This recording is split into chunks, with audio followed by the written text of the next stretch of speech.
30 টাকা কেজি মাছ বাবু পেয়ে খাবে গো। ইলিশ মাছের কাটা ভালো, চিংড়ি মাছের টক। তোমার লাগি ইলিশ মাছ লইলাম আব্বু। আম্মু এখন এক কাম করো, তুমি এর মধ্যে সবচেয়ে বড় যে মাছটা আছে এই বড় মাছটা আজকে দোবাদি করবা, বুঝলো? হ্যাঁ ঠিক আছে। ইলিশ মাছ কুইটটা ধোয়া হয়ে গেছে, এখন আমরা দোবাদি করবো। এখন প্রথমে ইলিশ মাছটারে একটু ভাজতে নিতে হইবে, আর বাজার পান্নায় দিয়ে দিতে আছে হলদির গুঁড়ি আর নুন।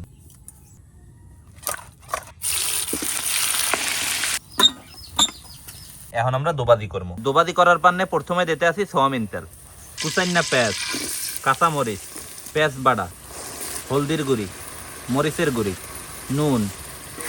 এখন দেবো মৌ। মশলা উতলাই উঠছে, এখন ভাজা ইলিশ মাছ দিয়ে দিব। 15-20 মিনিটের মতো হয়ে গেছে, আমাকে ইলিশ মাছ দোবাদি করাও কলম হয়ে গেছে।